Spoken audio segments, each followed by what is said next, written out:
Fala pessoal, mais um vídeo hoje com meu amigo Richter Ricardo para falar de análise on-chain.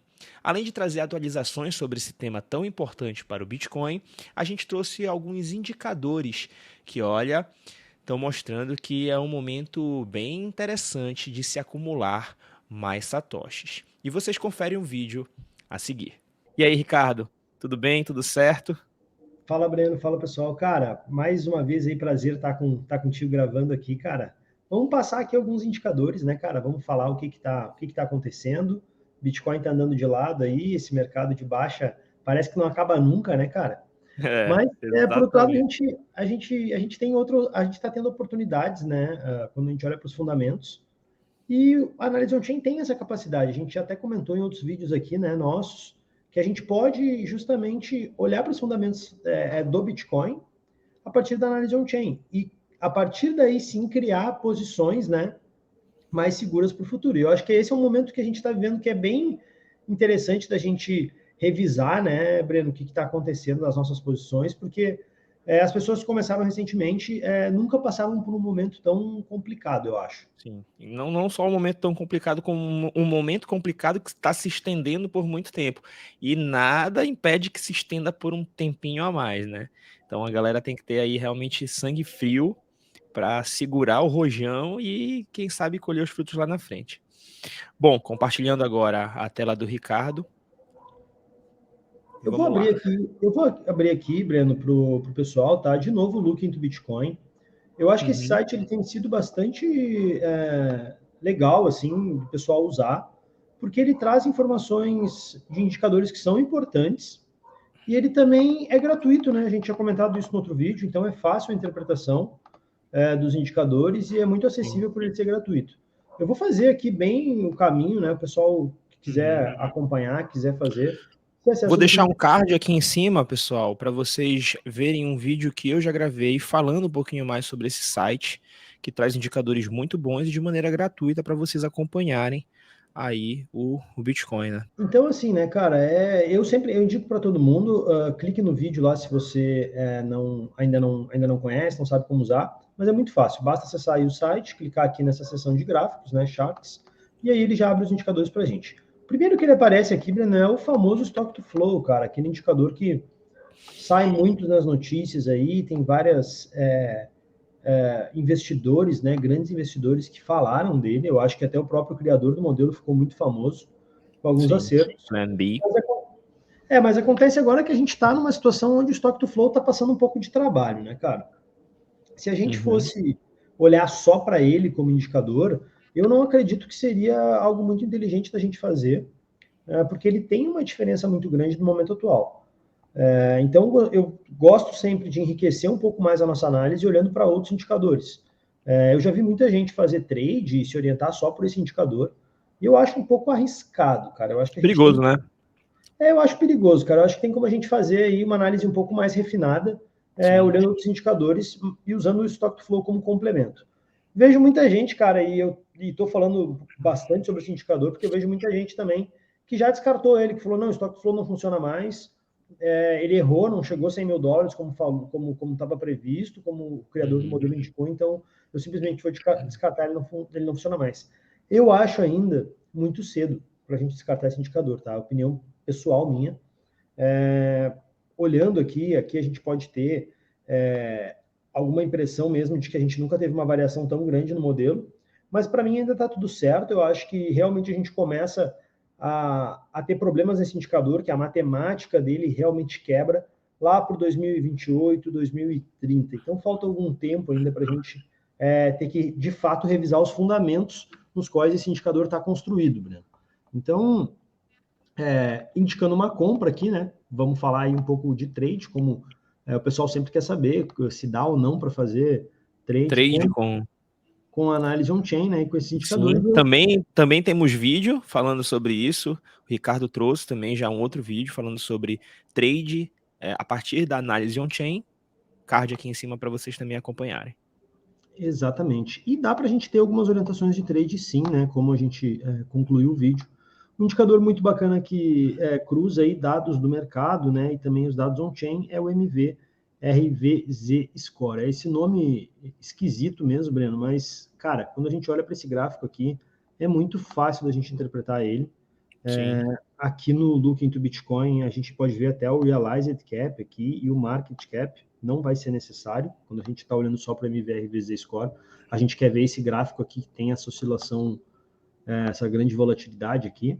E quando a gente bate nele, o que a gente quer ver? A gente quer saber se o Bitcoin está caro ou barato, porque ele é uma comparação entre o valor registrado na blockchain, o preço realizado, né, de E todas as moedas, a média de mercado, né? e a média de mercado. Então, para facilitar ainda mais a vida dos analistas, dos investidores, né, foi colocada essa caixa vermelha aqui em cima, essa zona vermelha que indica onde o Bitcoin está um preço muito elevado, onde ele está super precificado, a gente pode dizer.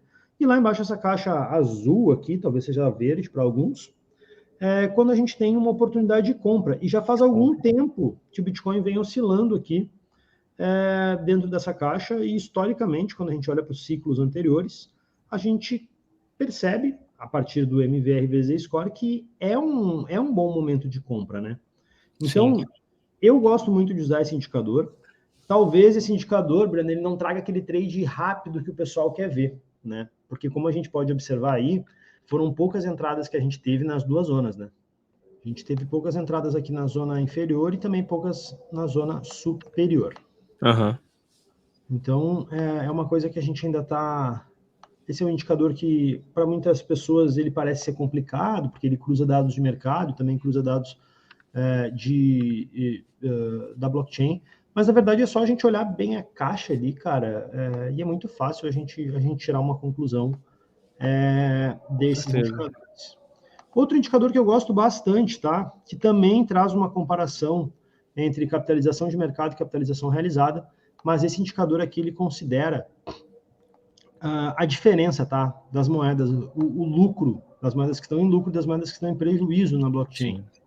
Então, a interpretação é parecida, ela é muito simples, a gente tem essa divisão por zonas também no gráfico, e o que a gente quer ver aqui é essa linha vermelha, e historicamente, quando a gente tem esse gráfico aqui oscilando nessa zona inferior aqui, a gente tem muitas moedas em prejuízo, o que demonstra que a gente pode ter aí um momento de capitulação, e em breve a gente espera ver esse gráfico aqui reverter e sair dessa zona de capitulação aqui. Isso é algo normal que o mercado produz de tempos em tempos. Como a gente pode ver aqui também, tem ciclos muito bem marcados. E outro indicador que eu gosto de trazer, de simples interpretação, é o preço realizado. O preço realizado também, quando ele oscila, né, a gente pode ver aqui duas linhas, uma linha amarela e uma linha azul. A linha azul a gente tem o preço das corretoras, né, e da média né? a cotação, e aí na linha amarela a gente tem o preço realizado. Na maior parte do tempo, a gente espera ver esse gráfico, né, desde lá dos tempos pré-históricos do Bitcoin, né, a gente espera ver sempre o preço realizado abaixo do preço das corretoras, né? Porque a gente entende que na blockchain tem moedas que estão há muito tempo perdidas, que estão há muito tempo sem serem movimentadas, então a gente não sabe nem se elas estão perdidas e elas acabam interferindo no preço. Quando a gente olha para Só explicando um pouquinho melhor para o pessoal, quando a gente fala de preço realizado, não necessariamente significa que as pessoas venderam as suas moedas. O preço realizado ele é baseado na última cotação na qual aquela moeda foi movimentada, né? Então, se eu tenho uma moeda, se eu comprei um Bitcoin e eu deixei esse Bitcoin na corretora, comprei ele por 10 mil e depois, sei lá, de 2 anos eu movimentei ele para minha hard wallet, ele vai considerar o valor que foi o último valor realizado, né, Richter? E aí se faz uma média de todas essas movimentações e a gente chega a esse realized price, né? Exatamente. Isso é muito inteligente de ser feito quando a gente olha para dentro do Bitcoin. Até vou lançar uma curiosidade para o pessoal, porque quando a capitalização de mercado do Bitcoin ela é feita a partir do preço das corretoras, aquela que a gente olha lá no CoinMarketCap, ela considera todos os Bitcoins que estão na blockchain. inclusive aqueles bitcoins do Satoshi lá, Breno, que a gente sabe que estão perdidos, que Sim. a gente sabe que não se movem há muito tempo. Um Quando a gente milhãozinho fala, ali de Bitcoin, né? cara, hoje em dia a gente tem quase um terço, cara, da blockchain aí que não se move há mais de 10 Uhum. anos. Então, é bastante quantidade de moedas e faz muito sentido a gente abater elas, a gente desconsiderar elas, e esse seria o preço realizado. E a soma de todas as unidades, né, traria o preço realizado da blockchain, a capitalização realizada que a gente chama. Sim. Então o que a gente considera, né? Que esse preço das corretoras é o preço que ele leva ele é mais elevado justamente porque ele absorve a especulação que acontece dentro das corretoras. Isso é natural, isso é normal. Então, quando a gente olha aqui para o gráfico do preço realizado e compara ele com o preço das corretoras, a gente vê que ele está abaixo, é o que está acontecendo nesse momento, tá? A diferença não é tão grande assim, mas ela sim, ainda estamos abaixo, né, do preço realizado. Historicamente também indica bons momentos de compra. Sim. Então, para quem está pensando em abrir uma posição agora, que está com dinheiro guardado, a gente pode ver aí esses indicadores como boas orientações aí para a gente estar fazendo compras naquela estratégia de DCA, se a pessoa está um pouco mais de dúvida, é interessante olhar esses indicadores e olhar para o longo prazo, né? Uhum. Cara, temos aí, né, hash rate, isso foi notícia essa semana, Isso. hash rate bateu all time high, né? Acredito que o último dado que a gente tem aqui é do dia 5, e a Dos, gente vem, e a foi gente vem 242 exahashes, né? Se eu não me engano. aqui ele está marcando que a gente já passou dos 250 exahash, só Breno. Passou dos 250. Então, assim, o que isso significa? O pessoal que é leigo, o pessoal que não sabe que indicador é esse, né? Esse indicador, ele considera todo o poder somado dos mineradores. Então, é a capacidade computacional que está aplicada à rede nesse momento. É curioso também, Breno, assim, uma curiosidade on-chain, que esse número aqui, cara, torna o Bitcoin a rede mais poderosa, a rede computacional mais poderosa do mundo. Sim. Então, para os investidores também que buscam fundamentos, a gente vê que o preço está em baixa, mas que o hash rate está em alta. O hash rate estar em alta tem implicações. Só a título de curiosidade também, Richter, só para o pessoal ter uma noção do que representa, né, esses, no caso, quando bateu a alta máxima, agora a gente já até passou, ele saiu um relatório da Glassnode, né, sobre Uhum. esse assunto, que no dia foram 242 exahashes por segundo. Para vocês terem uma noção, a Glassnode colocou aqui o que isso equivale? Isso equivale a todas as 7,7 bilhões de pessoas no mundo, cada uma completando um cálculo de hash do SHA-256, que é a criptografia do Bitcoin, aproximadamente 30 bilhões de vezes por Não. segundo. Então você pega todas as pessoas do mundo, cada uma resolvendo 30 bilhões de vezes por segundo um cálculo, e aí você chega a 242 exahashes por segundo. Cara, assim, uma coisa absurda, inimaginável, Absurda. né? Absurda, absurda. E é por isso que, na verdade, é muito difícil da gente conseguir descobrir as chaves privadas de alguém. Então, quanto maior esse número for, mais difícil fica da gente hackear a rede, da rede ser hackeada, da gente conseguir descobrir realmente o acesso às chaves privadas de alguém.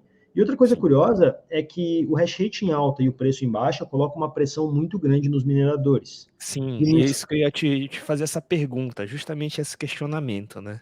Exatamente. Os mineradores em pressão, né, e a gente, junto com esse aumento do hash rate, a gente também tem um aumento histórico, né, da dificuldade de minerar bitcoins. Isso coloca eles numa posição, Breno, onde obriga eles a vender esses bitcoins que eles recém-mineram.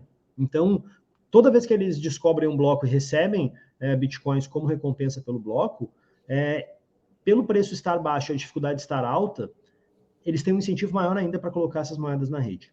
Então, isso é um fator que acaba empurrando mais, prolongando mais o período de capitulação, porque natural que a gente veja mais moedas serem despejadas para compra, né?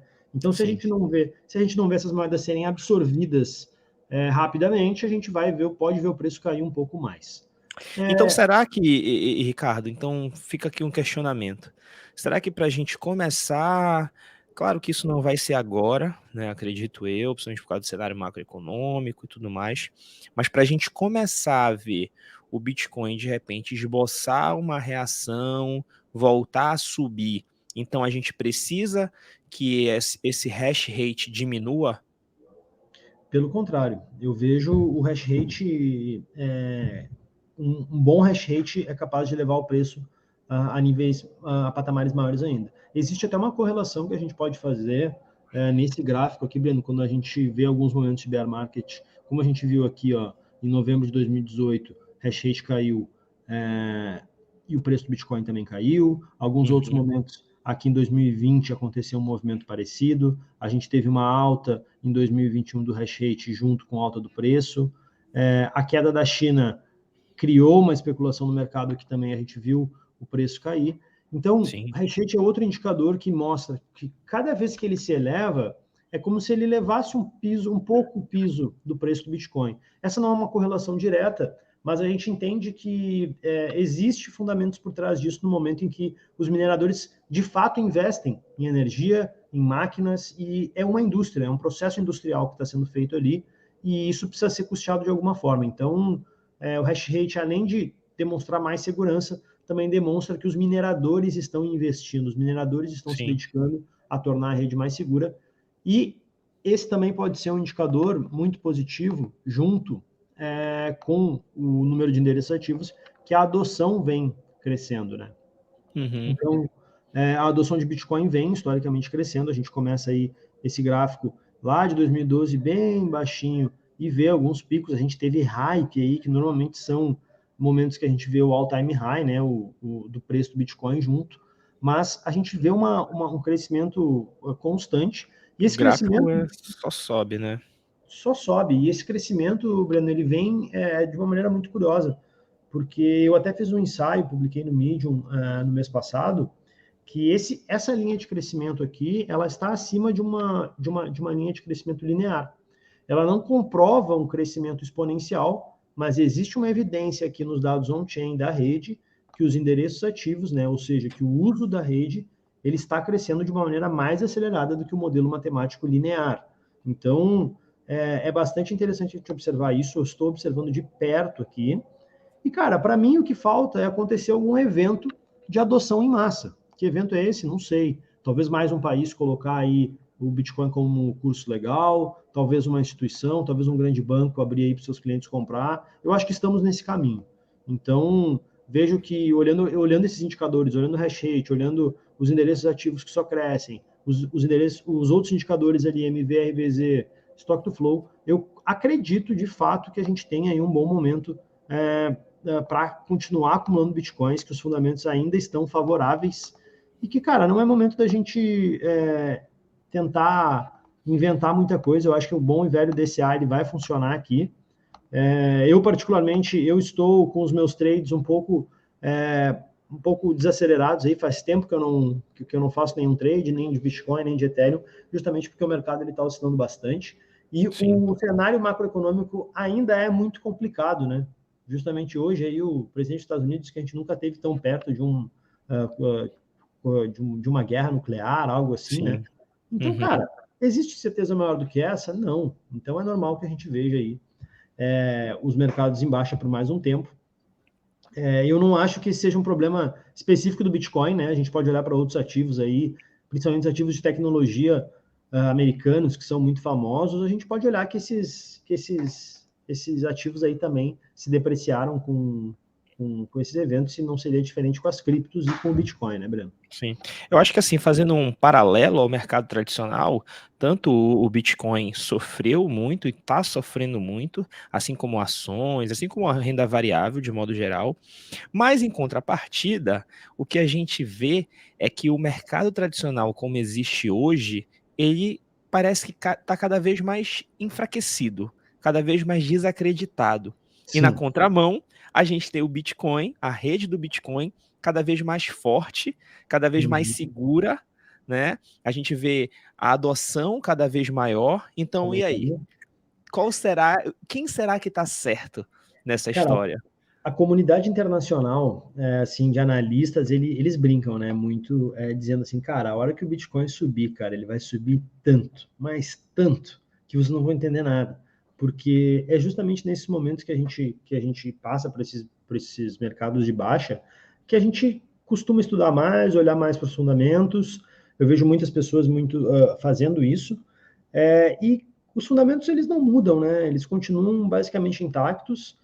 Basicamente, a gente está vendo aí essa incerteza do mercado que está levando o preço para baixo. A gente tem que esperar e a gente tem que ser coeso, né? Quando os analistas do mercado tradicional perceberem que o Bitcoin, como ativo, ele é muito mais transparente do que outros ativos, do que empresas, que, por exemplo, a gente precisa esperar que fechem um determinado período, né, o bimestre, o semestre, para enviar um relatório, ou então como no ouro, né, como ativo aí, como commodity, como reserva de valor. A gente tem uma expectativa de quantas toneladas de ouro tem no mundo. A gente não sabe exatamente esse número com muitas casas decimais de precisão. O Bitcoin é completamente diferente em relação a isso. A gente tem essa transparência e essa imutabilidade dos dados além da transparência. Então, se a gente falar só da parte de questão de Bitcoin como moeda, e aí a gente pode falar da Lightning, né? Vamos deixar para falar da Lightning num outro vídeo, mas se a gente falar só disso, cara, a política monetária, pensando no Bitcoin como ativo monetário apenas e mais nada, ela já é muito mais transparente do que os modelos fiduciários tradicionais. Então, se o Bitcoin é mais transparente que o dinheiro, que as empresas, que os commodities, é curioso, né, que a gente tenha um ativo tão valioso. Sim, E é por isso que esses dados on-chain demonstram que a gente está num bom momento de compra, porque esses fundamentos eles não mudaram. Então é algo que a gente precisa esperar aí que vai acontecer, que sem dúvidas no futuro a gente vai ver esse preço subir novamente. perfeito. Isso aí. Bom, pessoal, então sejam resilientes. Estamos passando por um momento difícil, todos nós estamos passando, mas é o momento certo de se acumular para que lá na frente a gente consiga colher bons frutos. Bom, meu amigo, muito obrigado, Ricardo, por mais um vídeo aqui no canal. Pessoal, espero que vocês tenham gostado desse vídeo. Acompanhem o Ricardo também nas redes sociais dele. Curtam, compartilhem esse vídeo com seus amigos, seus familiares. Tenho certeza que eles irão gostar. Valeu, Ricardo. Valeu, Breno. Valeu, galera. Todo mundo aí que acompanha. Estamos aí trazendo mais conteúdo e, cara, barbadas para quem criar a conta aí pelos nossos links da FTX, né? Isso é sempre importante falar. Exatamente.